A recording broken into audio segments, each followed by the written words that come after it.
কি খবর ভাই? যে মেসির প্ল্যানটি মিস, খেলা টাইব্রেকার মানে ড্র হইয়া টাইব্রেকারে যাওয়া, মানে আপনি কি কিছুটা হতাশ?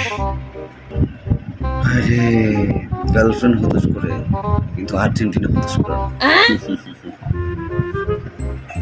কারণ আমি 2021 সাল থেকে আর্জেন্টিনা support করি। তাইলে ভাই 2021 সালের আগে কই ছিলেন আপনারা? তার আগে ধরেন আমরা বাসঝাড়ে থাকতাম, পথে লুকাই থাকতাম, ঘরের বারান্দার চিপায় লুকিয়ে থাকতাম, পুকুরে ডুব দিয়ে থাকতাম, তারপর ধরেন গাছের আগায় উঠে বসে থাকতাম। কারণ তখন তো আর্জেন্টিনা মানে হতাশা ছাড়া আর কি বুঝলেন না। এখন ধরেন আমরা আছি সেই সেই মানে একটা হাইপ নিয়ে, বুঝছেন? 21 সালের পর থেকে তো কখনো হতাশ করে না। তো সো